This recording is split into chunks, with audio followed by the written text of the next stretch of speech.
New Age spirituality is regarded as somewhat feminine, and is certainly by and large commodified. It becomes about, purchasing a pair of leggings, purchasing a dream catcher or a crystal. It doesn't have that aspect of discipline that is about the ability to prioritize your spiritual state over your physical state. Yes. This is the deeper reality, what's happening in here. And when you start bringing up interdimensional travel and psychedelics, you start to recognize, this is an important space for me.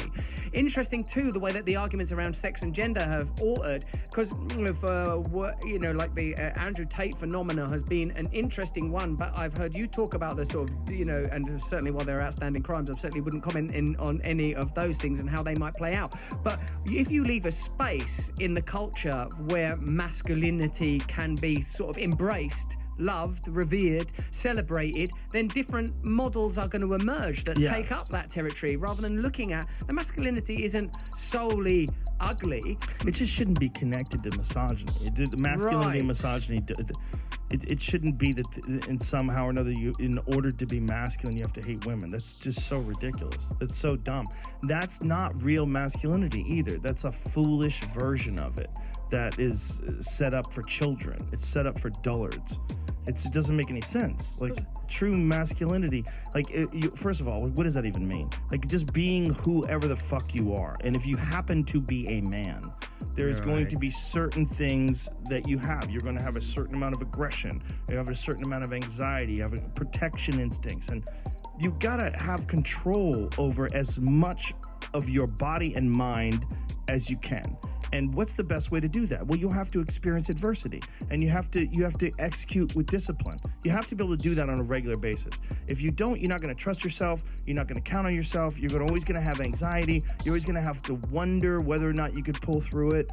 Like, one of the things about cold or sauna or exertion, physical exercise, is knowing you can force yourself to do it. Knowing you can force yourself to do it. These little battles of forcing yourself to do something. There's so many people out there that don't do that. They don't know whether they can force themselves to do something. They don't know how to not quit. They don't know how to push themselves when they don't want to. Yeah, that's why there has to be a spiritual component to life, and that's why a culture that abdicates that responsibility and abstracts that reality becomes kind of nihilistic and celebrates meaninglessness. And it becomes only about furniture and an aesthetic. There's nothing real. It's got nothing behind it. We can sort of feel that now, I think, that it's been hollowed out from within. The institutions are hollow because there's no values there.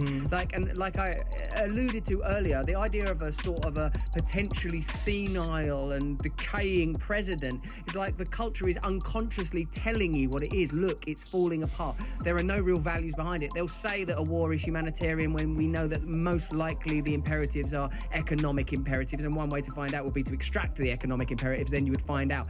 So like the service that I suppose that I don't pay enough attention to and sometimes give enough credence to is the possibility that you can reach individuals through a media like this and say that actually what you do is important, what you believe in, the way you treat yourself, the way you talk to yourself, the practices you undertake. I mean, when you bring in one of the Goliaths in that space, like Dave Goggins, someone who transformed themselves in ways I don't even understand, still from a 300-pound person on a couch to at the absolute ultimate end of what is possible to be militarily, is demonstration of that.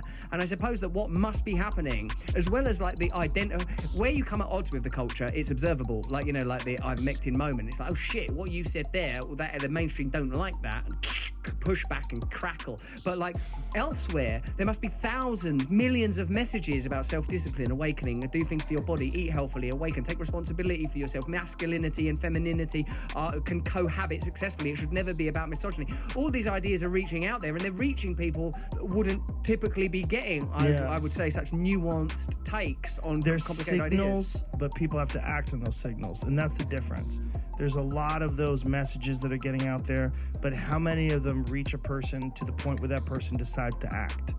The acting is what's most important, because the only lessons that you really generate from this stuff is actually engaging, actually taking the yoga class, actually going for the run, actually doing the CrossFit, actually doing jiu-jitsu, actually doing something. It's so hard to actually do something. It's one of the great problems that people have. And it's one of the reasons why there's so many hucksters out there that are selling motivation. There's so many people out there that they're motivational speakers. And meanwhile, they've done nothing. Yeah. They've done nothing of great note, nothing of great accomplishment. And all they're doing is they're finding this thing that people desire, and they're feeding it to people.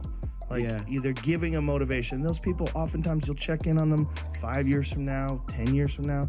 They're not doing anything any different. Yeah, that's right. Because action. You have to take action. You have to take the action, and it usually involves suffering and sacrifice. Yes. And that's a hard thing to tell. People don't want that now, do they? They don't want that information. Like, you can tell people there's a quick fix and an easy way, but whether it's getting off drugs, becoming a stand-up comedian, or doing or accomplishing stuff in a martial art, normally it means like incrementally, day by day, hour by hour, session by session, you are going to experience a degree of suffering, whether it's physical or like early stand-up when you can't do it and you have to stand in front of an audience and be shit and bomb in front of people, and then like, oh, I'm going to do it again. I'm going to do it again.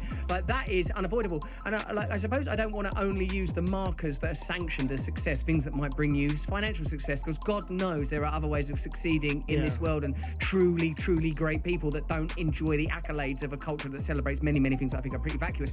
But on the level of the individual, as you say, if you're not willing to go to the mat or to the open mic or to the wherever it is you practice, you got to do something. You got to take action. And so many people are just stagnant, and they don't know how to act, and they don't have experience doing it. And so they just stay home. And again, the disembodiment thing. They put on headsets, or they sit in front of the computer, or they sit in front of the television, or they sit in front of their phone, and they don't act. And you're going to be depressed. That's not good for you. It's not a natural, normal way for people to behave. And this thing that people do where they avoid discomfort, it sounds ridiculous, but then it just creates more discomfort. You don't realize that in embracing discomfort and forcing yourself to do something very uncomfortable that you can control, like an ice bath, like a sauna, like a run, like a workout, you are eliminating another form of discomfort. You can do that. It's one of the reasons why I've been able to mitigate all the stress and issues that come with success and with fame. It's like, I fucking torture myself. I torture myself physically. I'm always working out. I'm always exhausted. I'm always taking ice baths. I was in the sauna before I got here today. I'm always doing something. Always. I never have a day where there's not some kind of struggle. If I have a day where I just lay around, I'm like, this is weird. Like, one day, like, it's one of the things that I have to do on vacation. When I get up in the morning, whenever I'm on vacation, the first thing I do is work out. I'm like, I gotta do this, otherwise I'm not gonna be able to enjoy this time off with my family. I gotta get up before everybody else, and I gotta work out hard.